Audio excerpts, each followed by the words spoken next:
Hey, everybody. If you're listening to this, you are listening to the first free hour of this episode of The Shift with Doug McKenty. If you like what you're hearing, please consider subscribing to the show in order to access the full feature-length versions of the podcast, as well as have access to the members forum, where we discuss potential topics and interviews and dive deep into the overall concept of The Shift. For only $6 a month, not only do you get the full-length episodes, but also an opportunity to co-create with me, your host, Doug McKenty, the future of the show. Go to www.theshiftnow.com or patreon.com/theshift and sign up today in order to help make the shift possible. Thanks for listening and enjoy the show.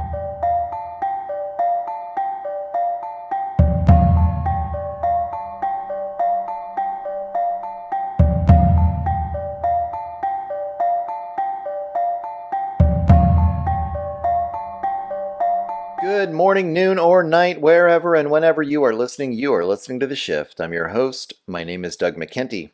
This episode was recorded on April 27th, 2022. Today, I'm happy to welcome Derek Wills onto the program.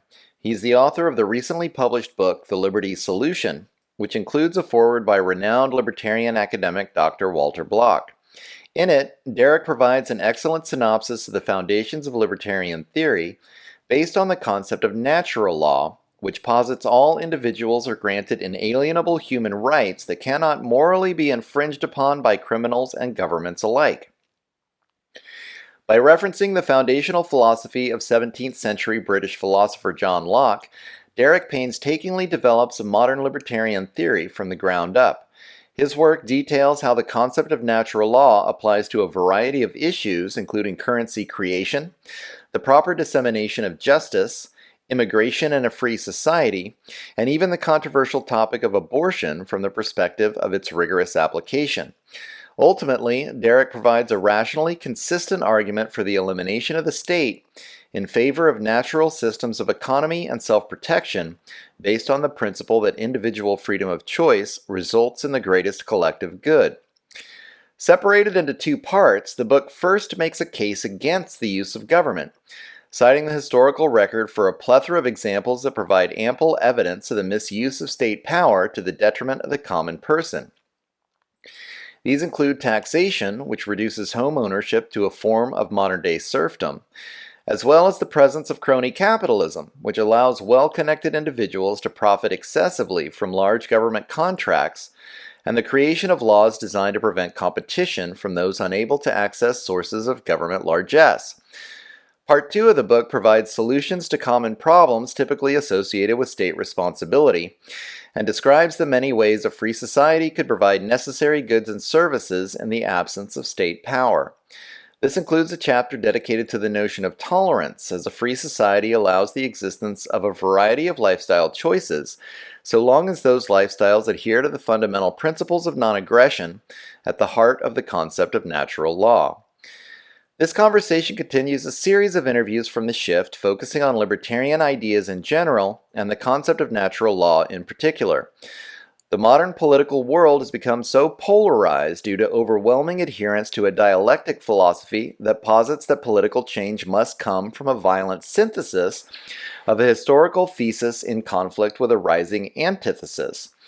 The concept of natural law provides an alternative theory that includes a path forward, harmonizing human cultural evolution with the state of nature, and emphasizing symbiosis rather than continual conflict. Enjoy this conversation with author Derek Wills, where we discuss how humanity can accomplish just such a transformation. You can find a copy of the book by searching for The Liberty Solution on Amazon. As always, please like, subscribe, and share this interview to your favorite social media platform. We rely on listeners like you for the distribution of this alternative information.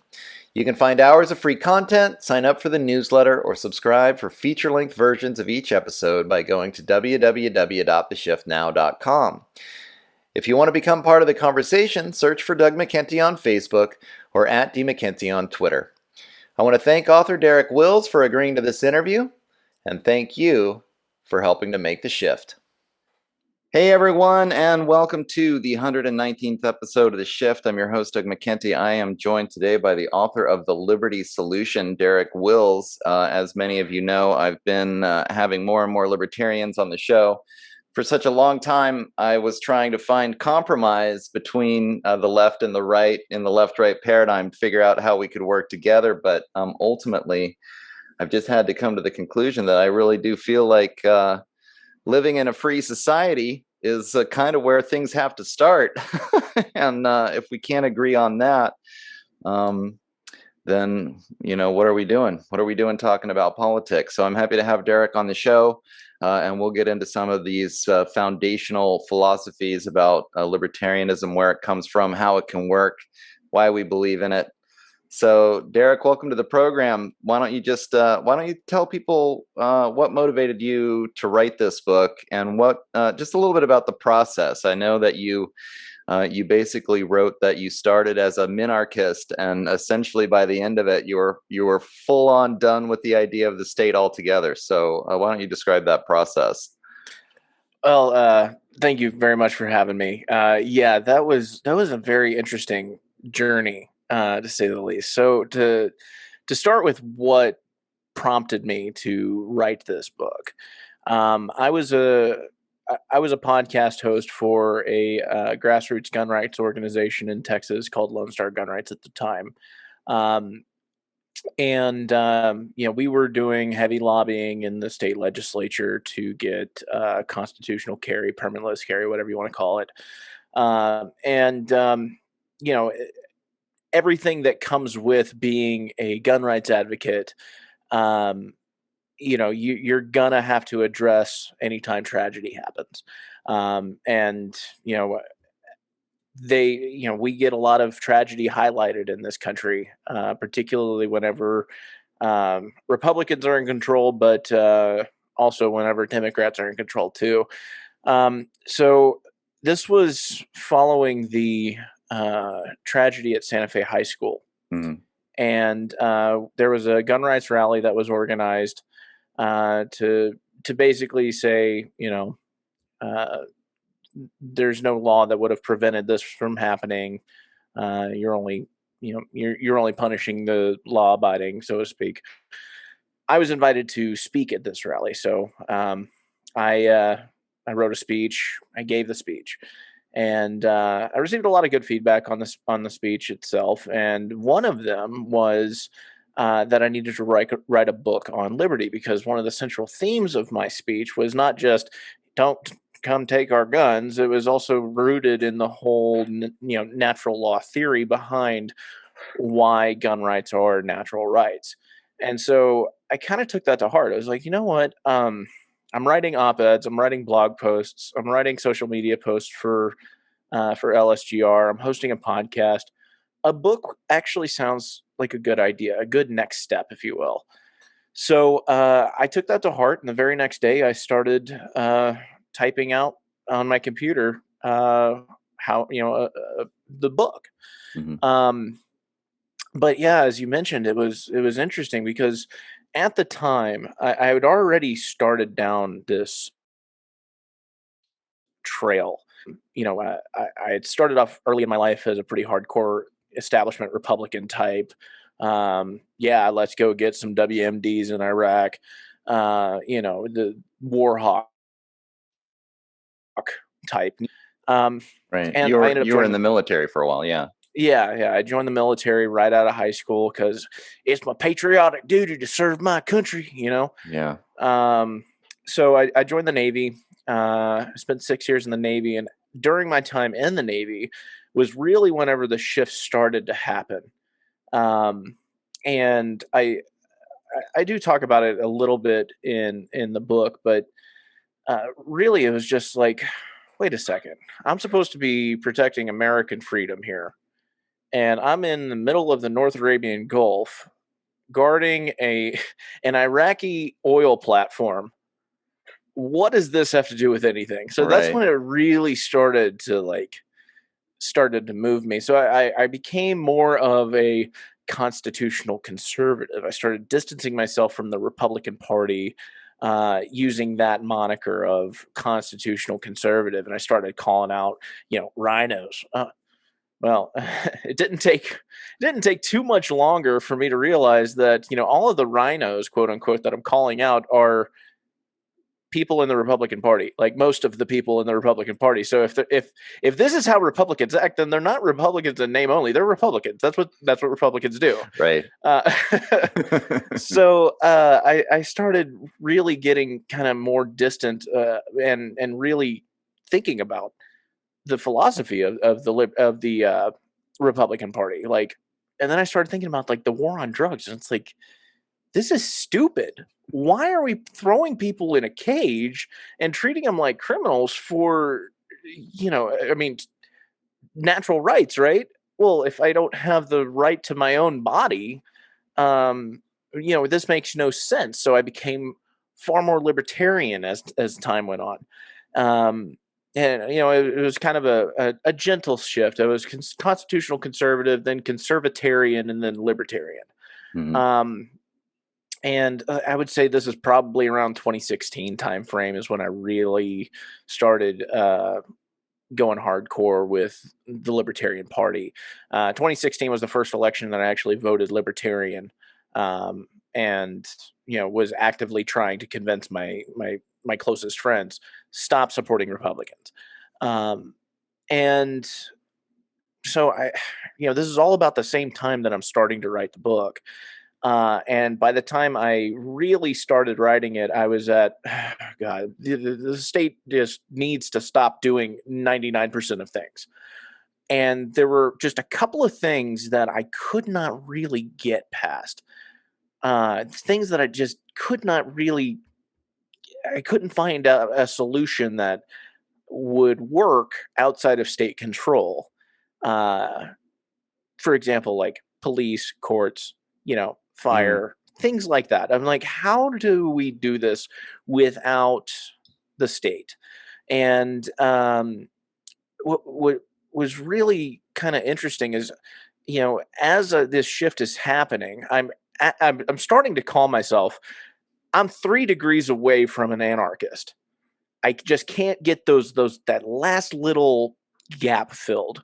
Right. And then I discover Murray Rothbard.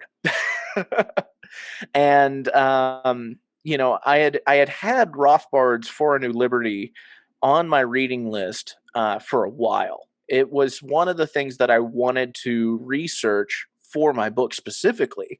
And it had a lot to do with the synopsis. I had never heard of Murray Rothbard before this. So I kind of had it in the back of my mind. And then finally I pulled the trigger on it. I'm about halfway through writing my book. And I finally get a hold of For a New Liberty and I read it. And my life changed. Yeah. My whole everything that I had been like having trouble getting from point A to point B, I was there. And so I actually had to scrap about half the book that I had already written because it was written from a statist perspective, like a minarchist statist perspective. And Sure. I had actually had this idea originally that, the last chapter of my book, I'm going to rewrite the Constitution the way that it should have been written. Well, that didn't happen because it shouldn't exist. But so that's kind of how the journey happened. And honestly, I wouldn't trade it for the world. It was such an eye-opening experience, and it's something that I really try to tack onto the reader as kind of a side project. You might not agree with this right now, but just keep your mind open and just start thinking about things below the surface argument. And, make sure that you're maintaining that type of intellectual honesty. And, that's how I got to where I was. And if the reader or listener to the audiobook does the same thing, they could very likely end up in the same conclusion that I did. Yeah, sure. It was Murray Rothbard that did it for me too. I was in exactly the same place. I mean, I started, my parents were Republican. It was kind of the perspective that I had. I became libertarian pretty early on in my own evolution. And then when I was introduced to Murray Rothbard, he was the one, and it was about the courts, exactly what you're talking about. It was I read an excerpt actually from one of his books, and it was about having a free market court system. And I was like, why not? Why do we need to have a central authority when we could all choose, to be represented by a certain the sort of system of law that we prefer, and then have them arbitrate it out and have it work out that way. And it just kind of radically shifted my perspective. What's been interesting is since that time, like these days, I would actually consider myself a pretty left libertarian, or like a leftist anarchist, I guess. Except I mean, I hold on to the free market principles, and I don't see, like I said at the very beginning, I've spent a lot of time trying to figure out how to get beyond this left-right paradigm, because this is what's really, I think it prevents us all from actually kind of uniting against the common enemy, which is this centralization of power in the hands of the state that I perceive, I think you probably do as well, is to the benefit of the few people that have access to the halls of power, And so we should all get together, right? And fix this problem. But instead, we're always arguing amongst ourselves. So I've spent a lot of time trying to understand kind of that left-wing point of view. And I've become socially very liberal. I think actually from reading your book, it seems like you're that way too. You're certainly, not homophobic in any way, or, you're completely open-minded to all kinds of, people have a natural right, as you say in the book, to live how they choose. And I've come to the realization that, a lot of these people on the left, like, I'm not incompatible with their lifestyle. It's when they want to impose their belief system that I have a problem with it. And I still ended up, at the end of the day, like I said, now I'm interviewing a lot more libertarians to say, we can have these libertarian principles and we can live in a free society, and you can still live in a commune. It's not the libertarians that are, arguing with the communists, telling them they're not allowed to live in a commune. It's the communists that are saying you're not allowed to have private property. It's like, well, how are you going to stop people from having private property?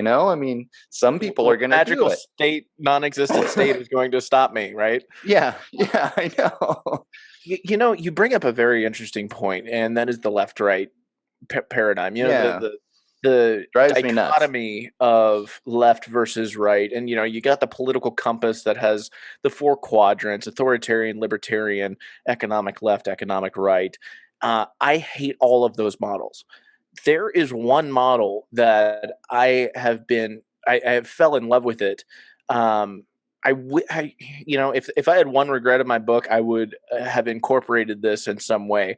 Some Redditor created this. There's no test for it. There should be. It's great, but it illustrates philosophical ideology, not in a square with quadrants, not in a left-right linear type, but in a triangle.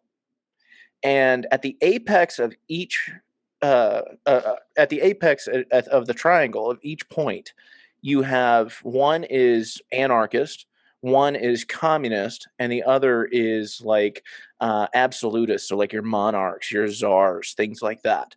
And I love this model because it really highlights how it really is. Like, the more you look at this model, the more it tells, because just take the individualist, the anarchist, for example. He looks at the communist and the monarch the same way. They're both evil. They're both statist. They are both out to either force a structure, a hierarchical structure, or force equality, so to speak. The individualist stands alone. If you're at the communist side of that, you can see how both the anarchist and the czarist would be your enemy, because you have this one that is going to, you have your nobles, your princes and dukes, and your hierarchical structure. That's an enemy to equality. Yeah. And as is the individual, because he wants to be as greedy as he wants. And so you look and you're like, both of these are opposite to me. Yeah. And if you look at the monarchist, same thing. The individual is an enemy of me, of mine, because he wants to be able to live outside of this controlled structure that we have. And the communist certainly is also another enemy of mine, because he wants to do away with my hierarchical power and establish equality for everybody. So I love this model. I'll send it to you after the show. It's Yeah, sure.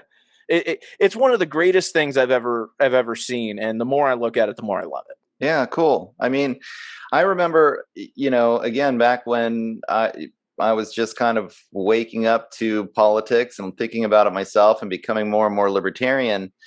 It was the far right, so there I am theoretically identifying like my parents as a Republican as a kid, basically.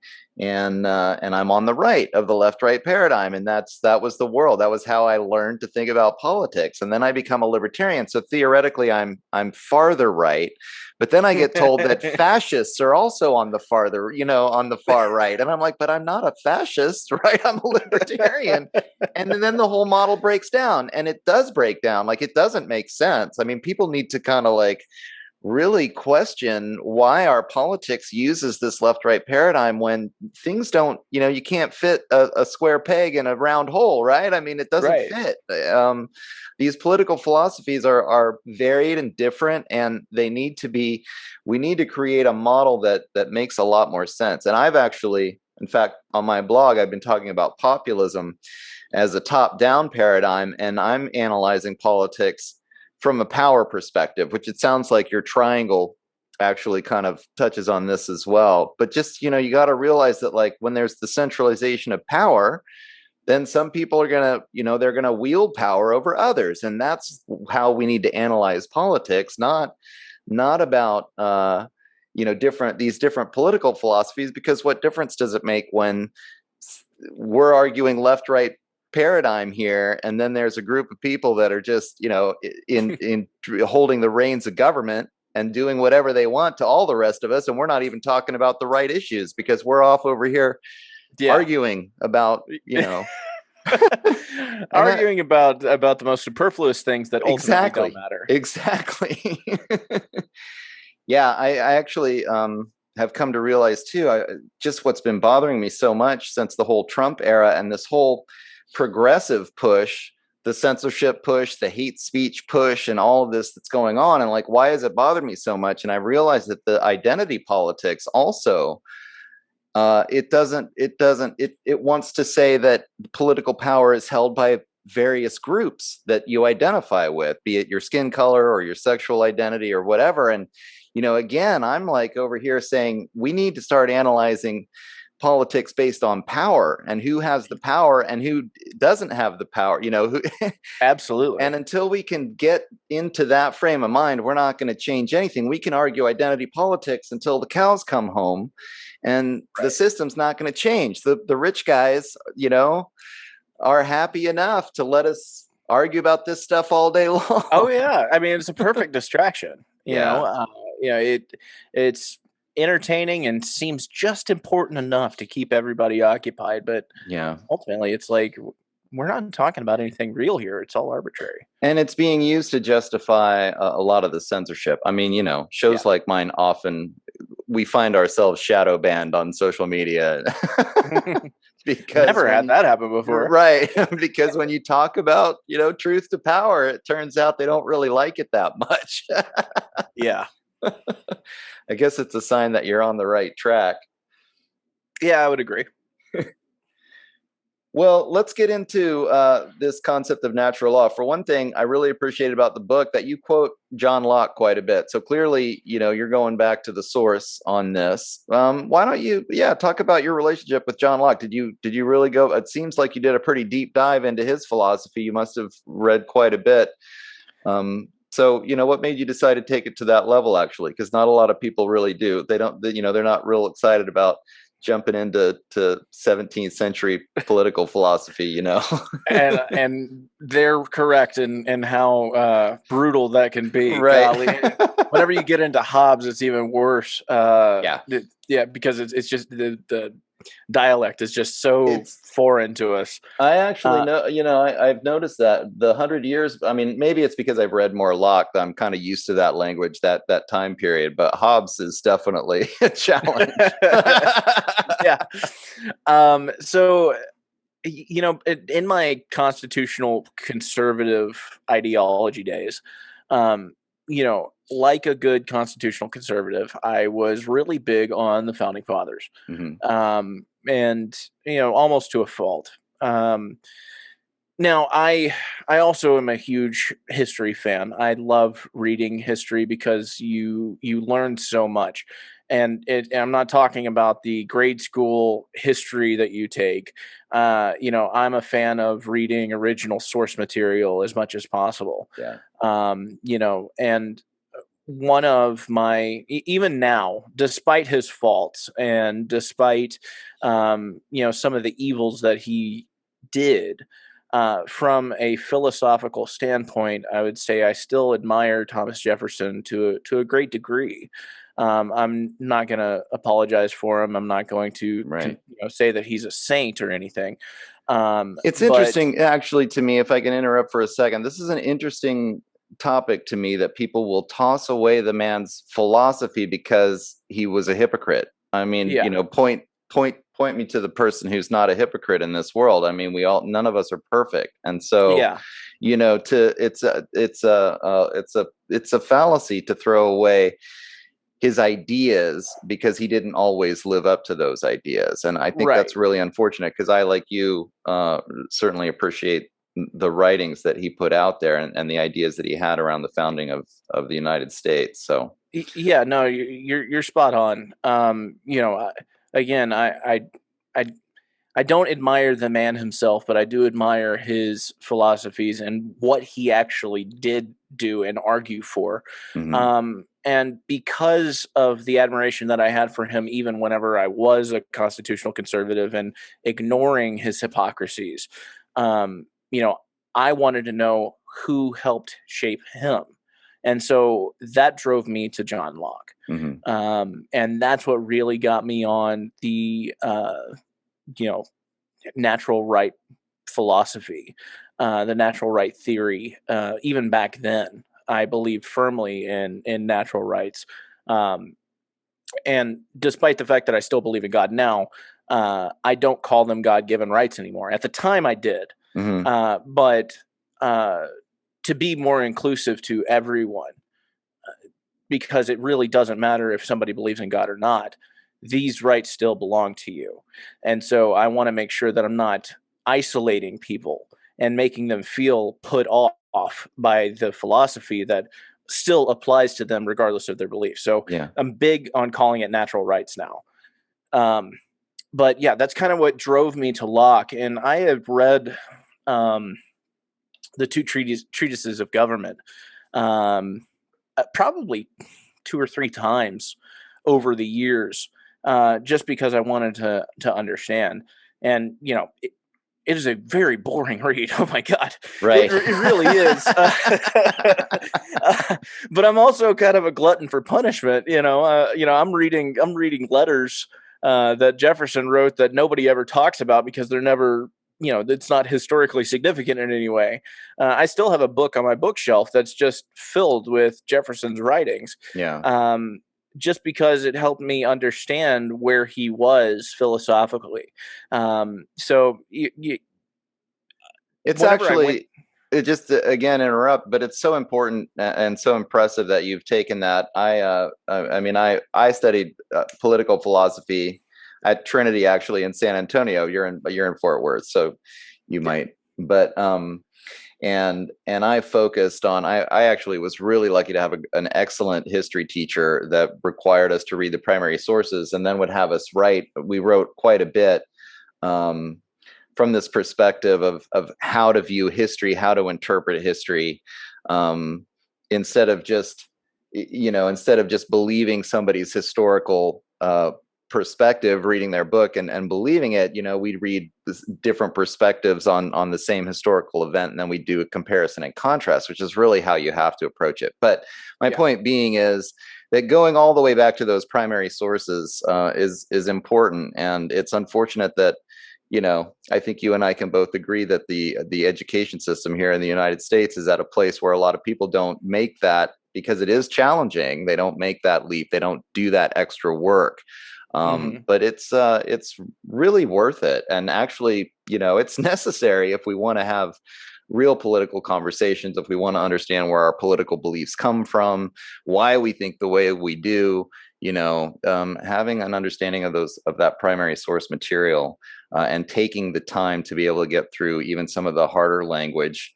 That's not always the Yeah. funnest thing to do, but Yeah. when you do, it's well worth the effort. So I appreciate that you did that, and then you quoted in quite a bit in the book.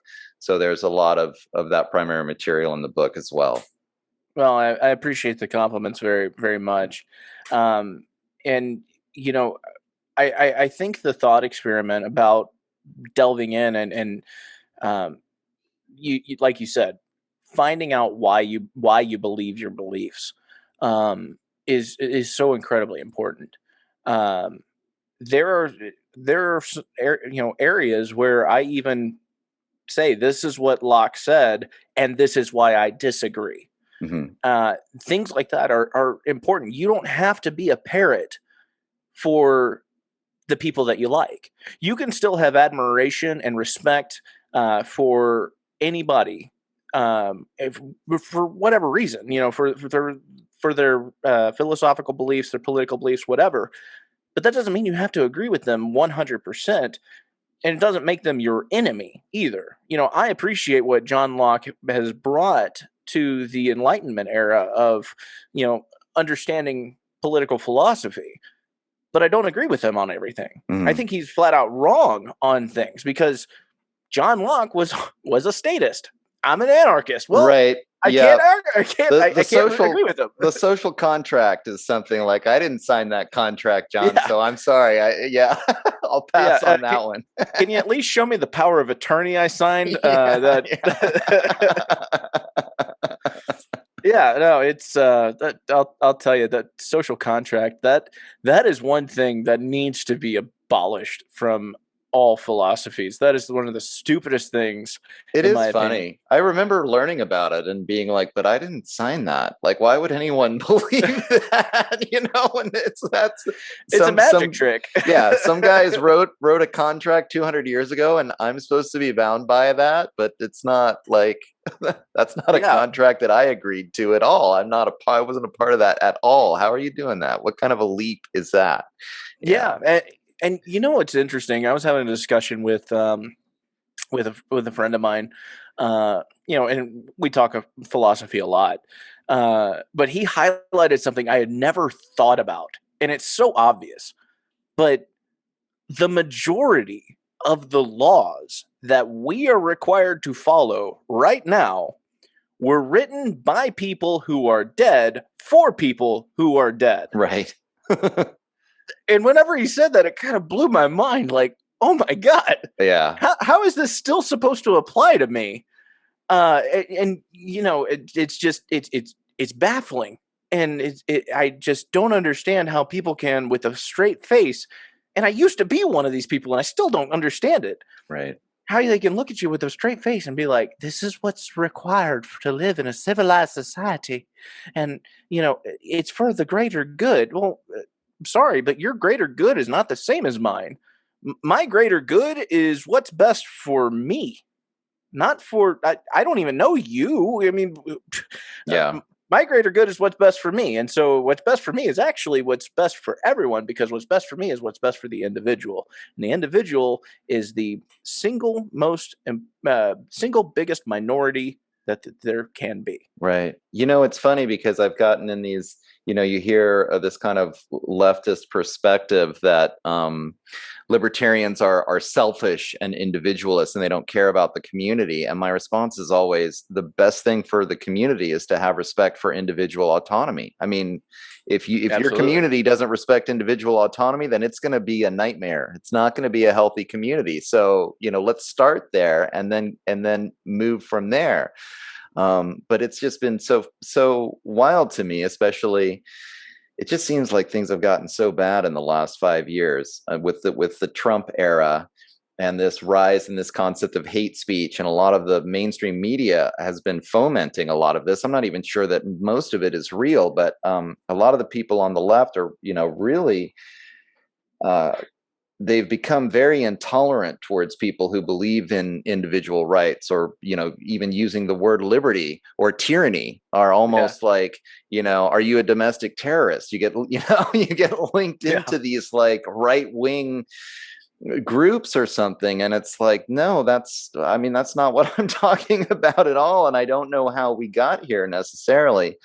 But this notion that it's selfish to want to be a free individual who's allowed to make my own choices, it's just so absurd. But here's where we're at now in our political conversation. I mean, we are individuals. If we don't have autonomy, then we're slaves, Yeah.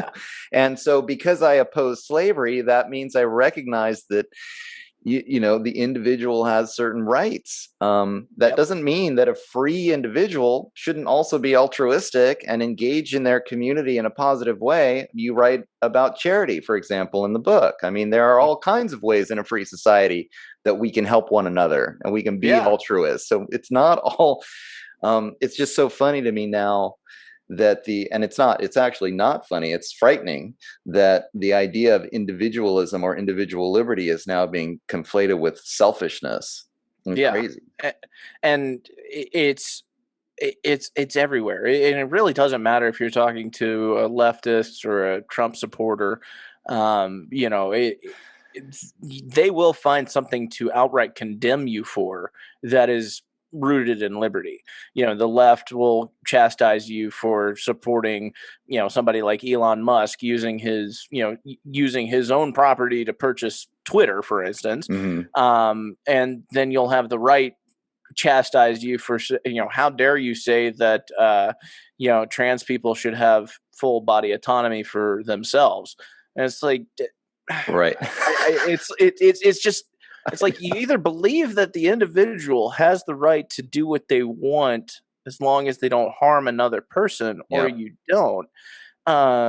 And it's frustrating, but it's also very sad, because we've reached a point in our in society where we can't even engage these topics civilly anymore. Social media has kind of obliterated that. Right. It's kind of this blessing and a cancer at the same time, where you have people that um that they hide behind their keyboard, and they will say some of the most awful things to you Yeah. and draw conclusions about you, and outright just spew hatred towards you for daring to have a challenging opinion. But what's really sad about it is, if you engage with these people, they are literally all saying the exact same thing, almost verbatim, in whatever topic you're talking about. And these people don't know each other. And it's incredibly telling, and it's very sad. I don't know what the solution is to cracking that code. Right. I know it's frustrating, and what's even more frustrating, I don't know, I'd like to see some kind of political awakening where we can actually start to feel like we can get somewhere, because the arguing back and forth, like you say, on social media, it's not really the place for these deeper philosophical conversations. A lot of short snippets back and forth, people hiding behind their keyboards so they say terrible things that they probably would never say to your face. Right. And it's not like we the people are moving forward against what is becoming more and more this overbearing, powerful state that is encroaching in every aspect of our lives in every way, and it's getting worse and worse instead of better and better. Yeah. It's frustrating, actually. It's challenging to live in this world. I think when you do become, I mean, if you're identifying as an anarchist, you're clearly outside of the Overton window, right? So there's not a lot of people that are jumping on board with these ideas. I've been lately just trying to advocate for decentralizing power. Like, come on, Yeah. can we just let's cut the federal government in half and move the power to the state, and then move the state power to the city, and the county governments, where we can actually talk to our neighbors and have political conversations and have all these these left-right paradigm arguments with our neighbors at our county government, instead of Yeah. thinking that the federal government has to make choices for everybody in the country. Just is Yeah. can it be that simple? Can we just agree to like not let this organization control everything about all of our lives all over the country and decentralize it? Just the founding fathers' idea of federalism. Yeah. Decentralized power to the hands of the city. Simple concept. Can we agree on that? And then we could move forward. Yeah, unfortunately, people have been so conditioned, particularly in this day and age, to default everything to the federal level Yeah. that you're going to be hard pressed to find anybody to agree on that. You might find them to agree on certain aspects of that. Like um, you'll probably get people on the right to agree that gun laws should be handled at the state and local level. But you know, if you want to talk about abortion, federal ban, full on federal ban. That's what they want. Right. And it's the same thing for the left. Pick your poison. You can find things that they would support the federal government no longer being involved in, but the federal government must be involved in these other issues as well. And again, Yeah. it's frustrating because it's like decentralization would benefit everyone. Yeah, I think it would be. I mean, even as I was reading your book, but through my own process, I think it would just blow people's minds. I mean, you talk about the Federal Reserve and just the 96.4% of the value of the dollar has been eroded away. One of the things that I didn't know was how stable the dollar was for the 100 years prior to that. So that was really interesting information that you have in the book, where it basically, I mean, it fluctuated a bit here and there with the wars where they might inflate the currency for a while, but a dollar was pretty much a dollar from the 1790s until 1913. And Yeah, and that was trippy. yeah, right? I mean, could you Even when imagine if yeah, our go dollar was ahead. worth what it was 100 years ago? We'd all be Eh, rich, right? I mean, I yeah, mean, like, I'll tell you, that was an interesting chapter because I'd read Ron Paul's In the Fed. I had read a couple other books on the subject, and I was they all kept going back to 1913, and I don't know yeah, why. I thought I want to know what the dollar did before then, but I'm really glad that I did, because whenever I started plotting it on my spreadsheet and seeing what it was doing, and then tying historical events to those dips and peaks, right. I was just blown away at how at the story that it was telling. And it's Yeah, not something that anybody ever talks about, and it's kind of important. But you can see how, even before the Federal Reserve, whenever the government's trying to stabilize the dollar to keep from raising in value, that it's still not great for for the consequences were actually still pretty bad. yeah, Not as bad as the Federal Reserve was, but it's like, wait a second. So if the state injecting itself into this fluctuation had these negative results, and this one did, and this one did, and this one over here also did, maybe the state should just stop screwing around with it. yeah, right. Well, it was actually really, a little bit of a synchronicity, because I've just finished this series on populism, the history of populism, that I've been writing for my blog. And so I went back to, what is populism, and what was the history of populism. And it goes back to Andrew Jackson. It's all about this economic stuff. It's all about the power of the currency. The whole populist movement, for basically from Andrew Jackson until the creation of the Fed, was actually the end of populism and the beginning of progressivism. So this is what I was writing about. So I had actually been doing some research into and something that you had in your book that I didn't know was that initially in the 1790s, the initial currency creation was bimetal, right? It was gold and silver backed.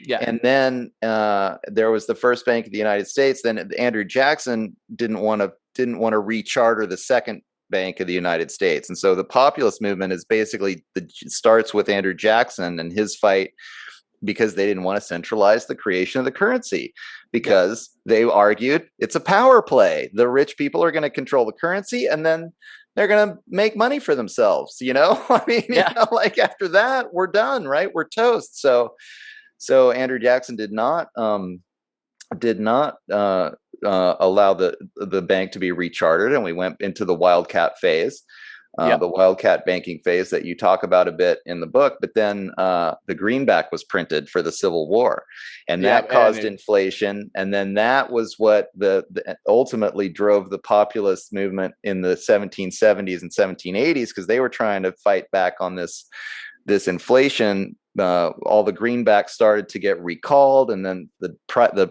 value of the dollar was going all over the place, and so they were arguing for bimetallism again. Yeah. They wanted to go back to that bimetallism, and there was this a big heart of a cross of gold speech that's kind of the famous populist speech. Anyway, I can go into it, but it was just fascinating that I had actually been looking into the history of that period and what was going on with the US dollar, and then you actually had the valuations in your book about what the dollar's value was over that period of time, and it was like, yeah.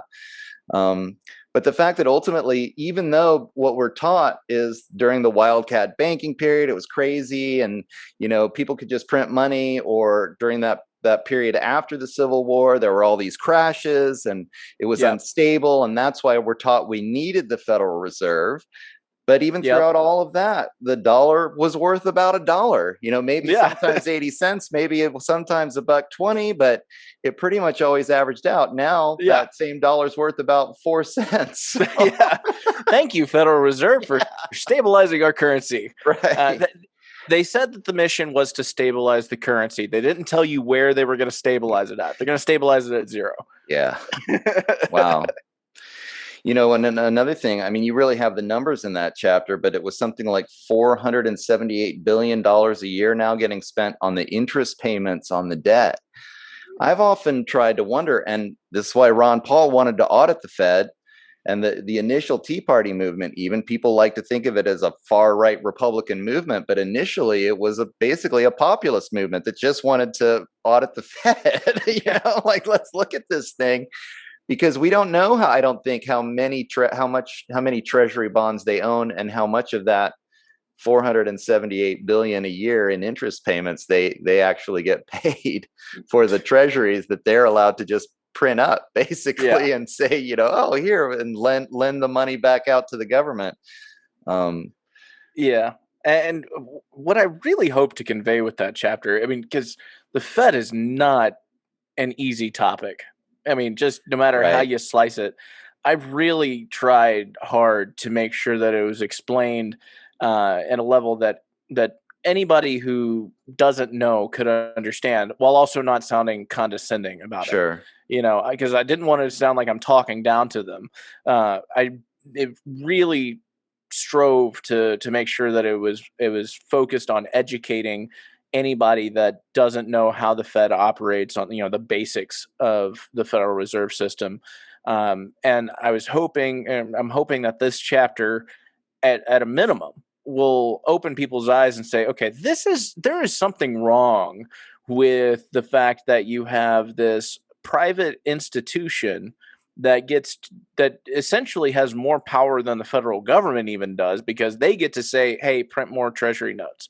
And have this massive control over your own property. The news now is experts are baffled at where this hyperinflation is coming from, and it's like, no. Anybody with half a brain that knows how the Federal Reserve operates was not surprised by this. The only thing I was surprised about is how long it took to actually start inflating. Right. Well, it's so funny because the Austrian guys have always been calling this. They called it before the 2008 crash. It's like, so you got to stop this, guys. It's going to be a disaster. And then whenever the disaster happens, everybody's like, we have no idea how this happened. Yeah, those are your experts. I know, right? Maybe you should get new experts. If your experts never understand how this happened, you don't have very good experts. Well, I mean, I hate to say it, but I think the whole system is so rigged. The reason why people aren't taught this economics is because they don't want people to know how the Fed works. Because if people did know how the Fed works, then there'd be a revolution. So. Yeah. People would, at a minimum, people would start asking serious questions. Yeah. Not outside of the superfluous back and forth on social media. People would start asking questions to their elected officials, pointed questions about the Federal Reserve System. Yeah. And it is it. I mean. The title of the chapter says it all. It is the greatest heist in human history. It is so egregious, and how it was instituted is just beyond me. I like, even as I was researching the history of the actual bill and how it came to be and the semantics that they argued over. Yeah. I'm just still like, who thought this was actually a good idea to vote for it? I mean, I know Woodrow Wilson was kind of an egotist and an academic, pompous person that really just wanted as much control as he could. So his signature I can explain. But you have both chambers of Congress that are arguing back and forth over where the power should lay and how long the charter should be for, and how that should be structured and what control it has over the actual monetary system. Yeah.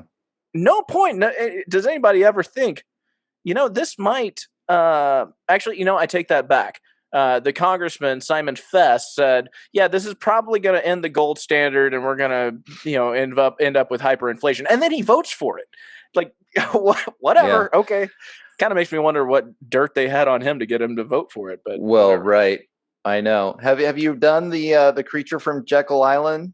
I have not. It's on my list. Yep, you got to check that one out. You'll love that book. It's classic, and it explains a lot of the kind of behind the scenes. That, of course, the very wealthy, the banking class, they wanted the Fed big time. I mean, it gave them control, and so there was definitely a lot of the underhanded,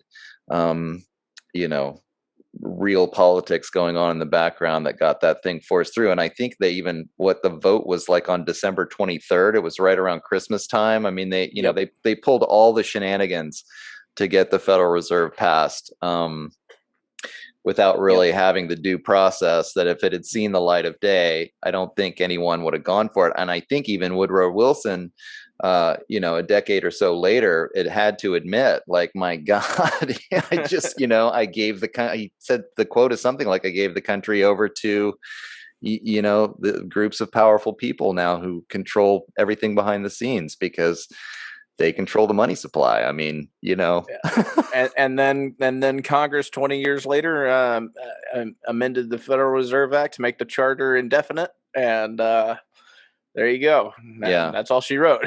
We don't even debate it, and they can't even be audited. I mean, that's what's so absolutely insane. I mean, really, if people, I've called it for a long time the biggest issue in politics that nobody ever talks about. I mean, it's the number one. If we changed this facet of money creation, I've done some interviews with people involved in the public banking movement, like just to have a public bank so that at least the government is the one printing the money instead of the the private banks behind the curtain of the Federal Reserve. There are just way better systems of finance than this central banking system that we've got. I mean, it's an aberrance, and if people understood it, I mean, they're destroying the currency valuation of the average person, and they're really skimming off the top with the interest rates and the fractional reserve system of everybody's labor. They're creating the currency out of debt creation, so it's just like. Yeah. And we're not even allowed to, they're not audited, so we don't know how much money they're raking in off the top of all of this. I mean, yeah. And a lot of libertarians, they say that inflation is a tax. It's a hidden tax. And it's true, but that's only half the story. Inflation is a tax of the worst kind because, and I use this phrase loosely, at least with your regular theft and extortion, the state is taking that property and using it for something else. Inflation, nobody is actually taking the physical property from you. They're just devaluating, and nobody benefits from it. Yeah. Nobody benefits from it, and it's so sinful in my mind. Like, I don't know another term for it. Right. It's so egregiously sinful that like, if somebody were to commit a murder and you ask them why, and they gave you a reason, even as superfluous as because I felt like it. Okay, you have a reason. You have a motive. You have some sort of rationale, as irrational as that is. This is, I am destroying your property, and I am not even benefiting from doing so. Yeah. I am Well, personally not gaining. I mean, theoretically, when they make the money, they get to spend it at its present value. So that's where I think that's where they get the benefit, is that they get to create the money and then spend it, and then it has the current value, and then as it enters into the market and the dollar gets devalued because of the supply expansion, the rest of us end up losing value over time. But they get that initial boost of the ability to be able to spend the money that they create. They also get the ability to create the money, so it's counterfeiting. Yeah, and what short-sightedness that is. If Well, for that's the sure. rationale, I mean, golly. I mean, it does. It's not like we're talking about generations here that before it gets affected. We're talking like a year at most, right? Right. It's it that is a level of short-sightedness that I can't even really comprehend. Yeah, I mean, you have to wonder. I mean, at this point, I really view essentially this. I mean, the banking class is almost like you've got the banking class, and then you've got the rest of us, because these central bankers, the families or the people that control that wealth, it's so vast. Um, that money might not even be an issue for them anymore. They're so wealthy. I think. I mean, I look at it in terms of old money and generational wealth. The families that have been involved in this kind of wealth creation over a long period of time.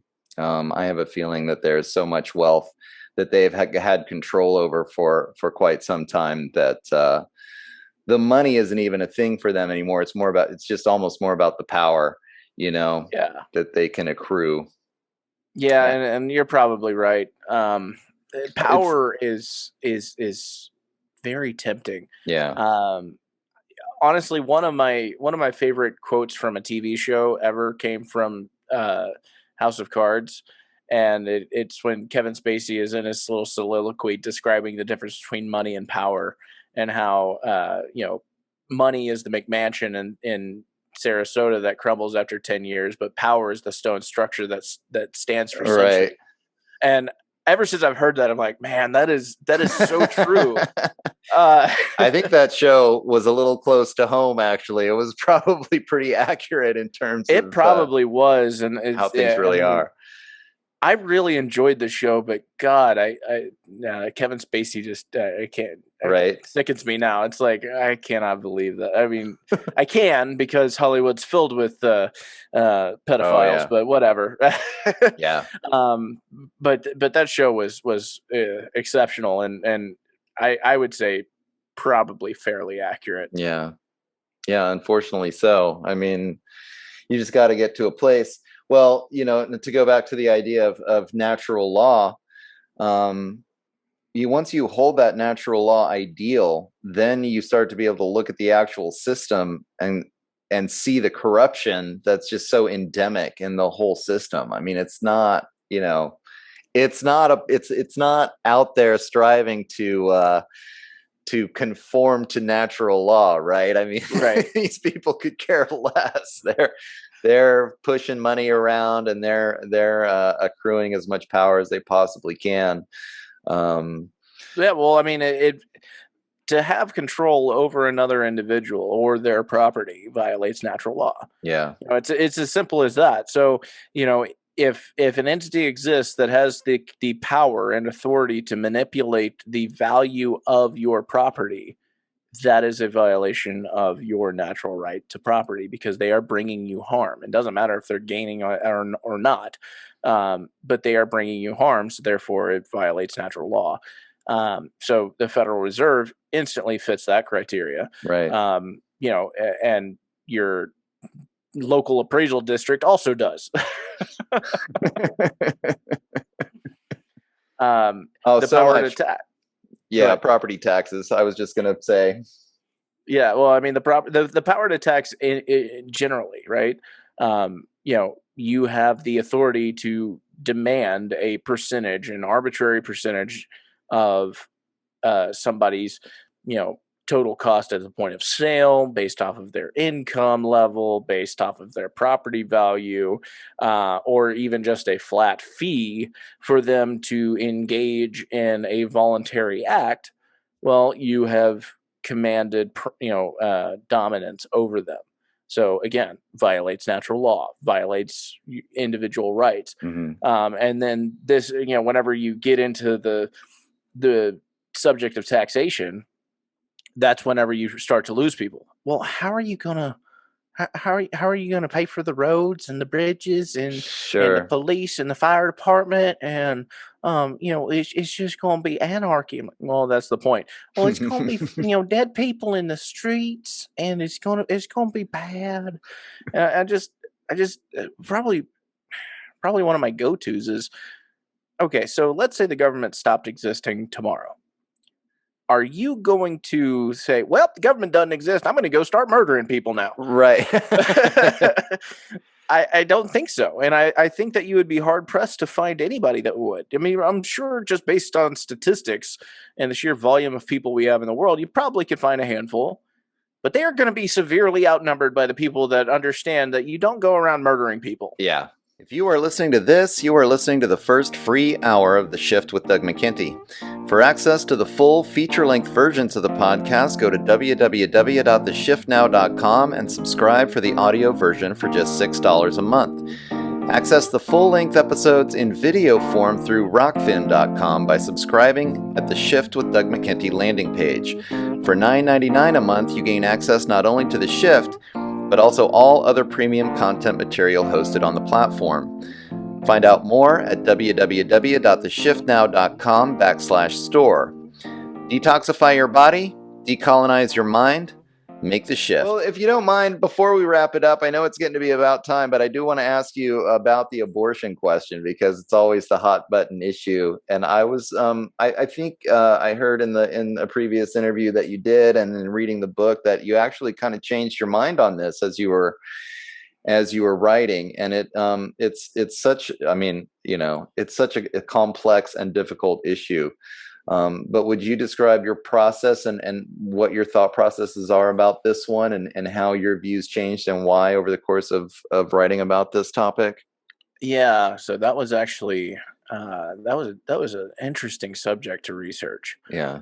because I was looking at gestational age. I was looking at when brain function starts happening, when reflexes start developing, things like that. And I learned a lot from that research that ultimately all got deleted out of the book. Yeah. you know, Right. because at the time I was writing all of this to say this is when life starts. Therefore, this is when this unborn person has natural rights. And ultimately, I realized that it didn't matter. And I know that sounds very crass and Mhm. abrasive. Um, I still firmly believe that life begins at conception. Um, and I would say that medically, life would begin when there is brain function and reflexes. But that said, it boils down to property rights, property ownership in the form of your own body. And um, what I realized is that all of the arguments that I had been ignoring in the past, the my body, my choice, actually had credence. Yeah. Um, I still don't think that my body, my choice properly articulates it. I think that there's a huge flaw in the way that point is made. But what I ultimately realized is whenever a person has full ownership over their individual self, then that means that they have full ownership over anything of themselves. And yes, they chose to have sex with somebody. And yes, that sexual encounter resulted in life being created. But because they have the right to their own bodies, they have the right to expel or um, uh, what's the evict. That's the word. They have the Hmm. right to evict anything from their body. It just so happens that the only means of doing this results in the unborn child's death. And so the question must be asked, whose rights have more bearing? Whose rights have more weight to them in this stage of this relationship between um, between pregnant person and unborn child? And ultimately, it has to remain with the pregnant individual because of the fact that if they are forced to carry the child to term, then they cannot claim that they have full ownership of self because they're being forced to do something that they do not wish to do. If there was a method to abort a pregnancy that did not result in the unborn child's death, and uh, it effectively eliminated the need for the eliminated the need for the antiquated method, which did result in the child's death, then that version of aborting a pregnancy would be the only one that would suffice. But that would take a lot to do, not only in science and technology to develop such a method, but also you would have to find a way to eliminate the market demand for the antiquated version of abortion in order to effectively eliminate it, because then it's market pressures that are steering what is considered allowed. So if both were to exist, both methods were to exist simultaneously, and they both had their share of the market, you can't say that the antiquated version violates rights either, because as the person who is pregnant with the property right of body, they have the right to choose the methodology as well. Yeah. Yeah. So it was an interesting journey, to say the least. Such a tough question, actually. I mean, it really is. And I ultimately have to agree with you in that the woman has the right to her own body. I mean, um, you use an analogy which really makes a lot of sense to me. I hadn't quite thought about it exactly like this, but really, even if you're taking care of a disabled sibling, or you have somebody at your house that, a family member, an elder maybe, that they can't take care of themselves, are you obligated to take care of them? And you can't put that on somebody else. You can't force someone to take care of somebody else. If you feel compelled to help, offer your services, become someone who would adopt a child, for example, or become someone who would help the elder. But we can't force people to take care of other people without then making them a slave to our own system in that way, without abrogating their natural rights. And as sad as it is, I think it applies to this issue as well. And it's one of those cases, like as you discuss in The Good, the Bad, and the Ugly. You can have your own moral opinion about it, and I suspect that many people do. I mean, I do myself, frankly. But I also know that I can't force somebody else to apply my version of morality to their own life without, aggressing against their natural rights. So it is what it is. Yeah. And because of that realization, you can't force morality, you can't force ethics, and make no mistake, it is a question of morality and ethics, but you can't force those things. Yeah. But you also, because of the fact that natural law is being upheld in the case of an abortion, you also can't rightfully pass judgment either. And that's another thing that's important because, I mean, you're free to think whatever you want. You're free to chastise whoever you want for whatever you want. But I think from my own personal view, I can't I can't negatively pass judgment on somebody for exercising something that is protected under natural law, Hmm. even if it is something that I consider tragic. Yep. Yep. Absolutely. I've had this pragmatic argument about it as well, because how can you stop it anyway? It's a lot like the drug war, frankly. I mean, if people are going to do drugs, whether you make it illegal or not, I mean, it's something that's unenforceable. And it Yeah, tends to have more negative consequences, I think, because you are going against natural law when you do try to stop it on these moralistic grounds. You actually end up causing more problems than you're solving, I think, um, because of the arrogance issue that we were talking about. Because you're trying yeah, to impose something on nature that's not there. I mean, we sometimes we just have to realize that life is what it is, and natural law is what it is, and we have to be able to be okay with that. yeah. Yep. And it's liberty is not beautiful in all of her features, as I say. Yeah. And I will absolutely defend anybody's right to their own to have full body autonomy, um, even if it's something that I personally disagree with. And that I think that we should all adopt that type of mindset for whenever it comes to these sorts of issues. Yeah. Well, sounds good, Derek. Thanks a lot for coming on. Thanks for writing the book. This has been a great conversation. I hope people have been able to learn from it. And just trying to continue to open more and more people's minds to the idea of what a truly free society could look like. So, another good conversation about that. Do you want to let people know where they can find a copy of the book? Absolutely. And thank you very much for having me on. And this discussion has been phenomenal. I've enjoyed every bit of this. Yeah, me too. This is wonderful. The book is entitled The Liberty Solution. You can find it on Amazon. Just type in The Liberty Solution. It should be the first one that pops up. The cover is a depicts the back of the Statue of Liberty, kind of in the clouds, so to speak. It's a pretty dark looking cover.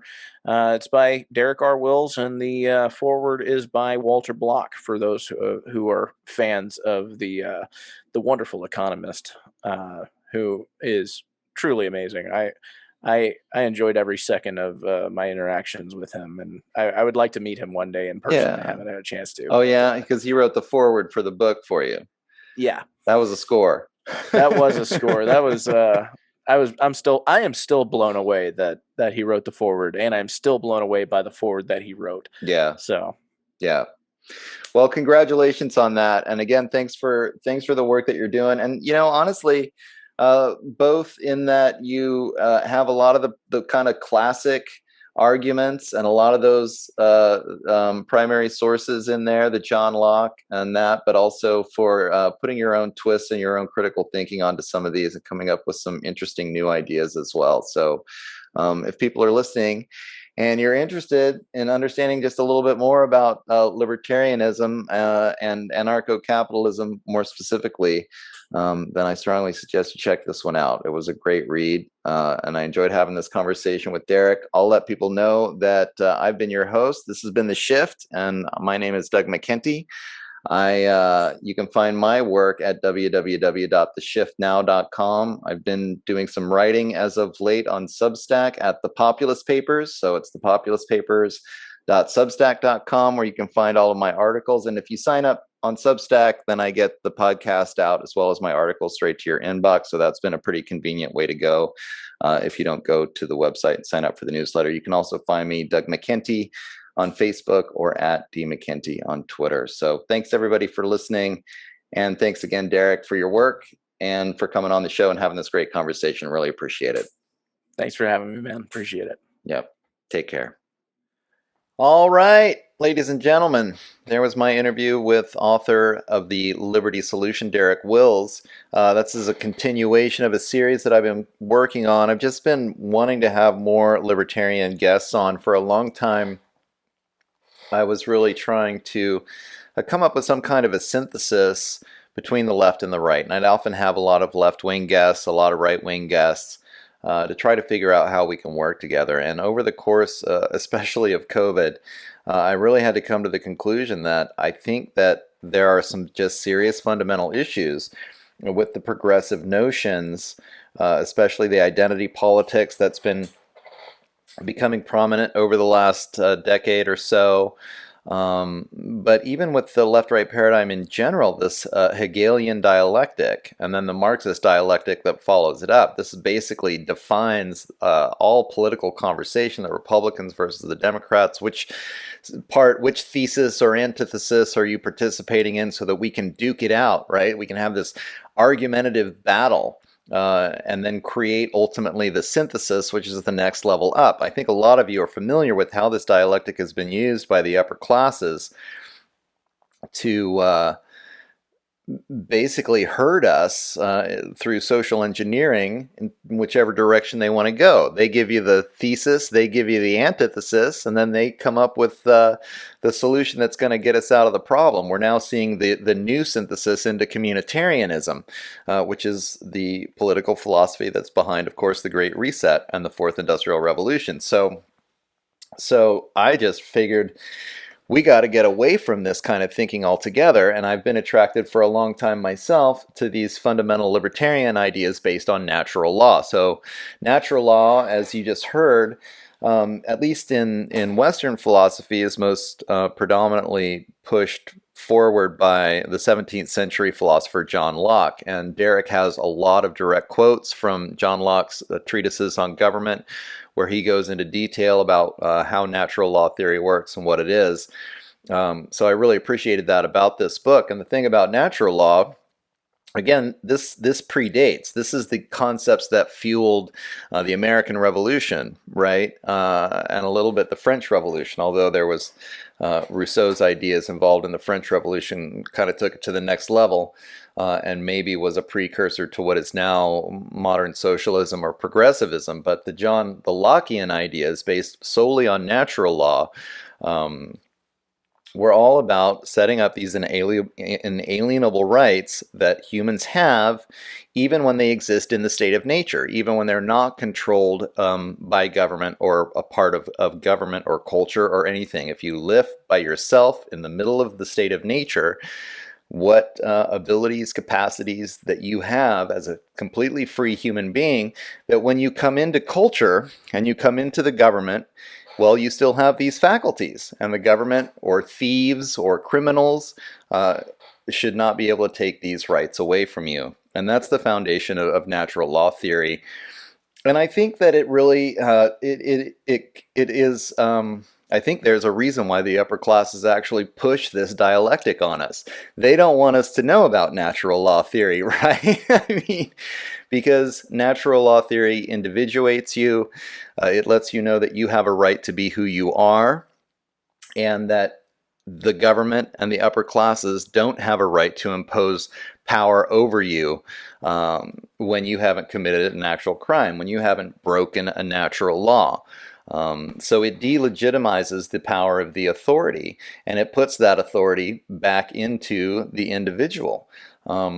And I think it's just super important that more and more people start to realize that there is this alternative. There's this alternative based on the state of nature, based on natural law, that's talking about harmonizing with natural processes. And this is as opposed to this dialectic that defines politics today. The dialectic, which, by the way, clearly gets us nowhere. So, it's divide and conquer, and it's this social engineering tool that the elites use to kind of herd us in the direction that they want us to go. So I'm happy to have Derek on. I was happy that inside his book, he really dives deep into natural law, and then he applies it rigorously. And this is another thing that I wanted to discuss, is that it seems like people who have these principles, once you take the principle of non-aggression and natural law and you apply it rigorously across the board, then you start to realize that there is no justification for another person to have authority over you. The only justifiable use of violence is in self-defense. Self-defense against an authority that's trying to break natural law and deny you of your inalienable human rights, individual rights granted by the state of nature, right? So you start thinking like this, and you start to wonder, why is there a state at all? And so it's interesting, actually, that Derek started as thinking of himself as a libertarian, but as a minarchist. And by the time he got done, because he was applying this concept of natural law theory so rigorously across the board, he basically stopped believing in the state altogether and now considers himself to be anarcho-capitalist. So I think that process has happened to a lot of us, right? And once you apply these principles, then a lot of these other arguments go by the wayside. And I think that having this principled view of the concept of natural law theory actually breaks the spell of a lot of what goes on with the dominant narrative. A lot of us libertarian-leaning human beings who really do apply these concepts of non-aggression and natural law, you start to be able to really see through what's going on with COVID. Like, what about these COVID mandates? What about these mask mandates? You start questioning, you start being skeptical, and then you start wanting to be internally consistent. Applying your critical thinking, being consistent. Derek over and over again says, I gotta be consistent to natural law in the book. And so even though I may not want to believe this, this is where the logic takes me.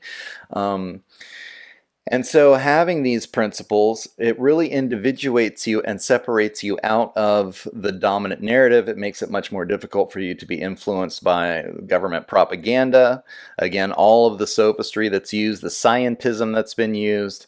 I was happy to have Derek on and really flesh out this concept of natural law and the importance of using it in this principled way, because I think it really does open the mind. It separates you. Again, that word individuating.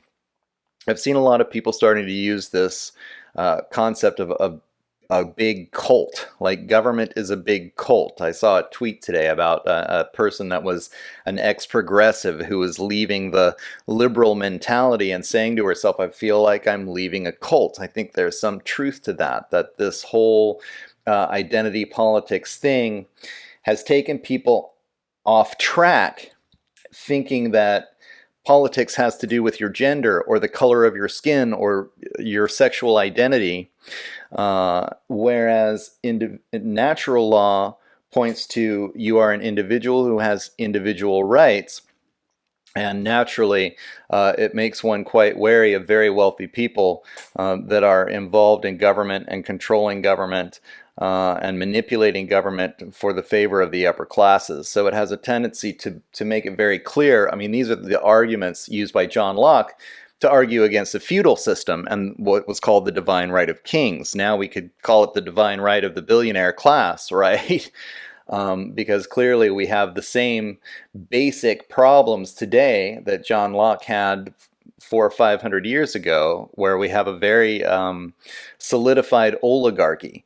And I'm afraid that identity politics has taken a lot of people out of that and made them think that power has something to do with a person's skin tone as opposed to the wealth that they can throw around and the control over the government and the functioning of government that allows them to accrue way more wealth and power than they'd ever be able to accrue in a free society. So I hope you appreciated this as much as I did. I recommend the book. You can check it out by Derek Wills on Amazon. Just look up The Liberty Solution and it'll pop up. I'll have a link to it in the show notes. And again, he quotes straight from John Locke multiple times, and then he discusses natural law theory and applies it rigorously across the board to a lot of different topics that he goes into detail on. More practical topics like how, are we going to have prisons in a free society? How does currency get made? A lot of things that people assume we have to have government to get these things to function. He says, no, actually, there's a lot of different ways that we can accomplish these goals without having to use the violence of a centralized government. So again, the Liberty Solution on Amazon, highly recommend it.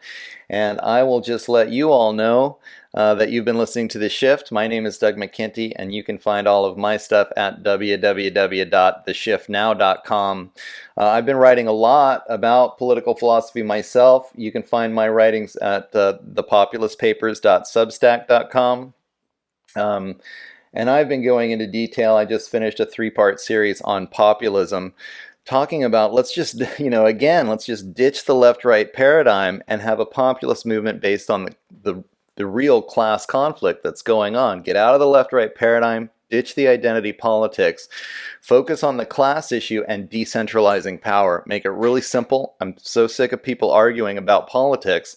Stop the arguing, unify. We've got the numbers. We can make it work. And these concepts like natural law that Derek talks about in his book can really help us to make that leap, to get out of this paradigm and into a new one that can function way better for the rest of us. So again, you can check that out at the Populist Papers on Substack. You can find all my writings there and my writing on populism. All right. Thanks everybody for watching. And I'll be back again next week. You guys have a good one. Take care.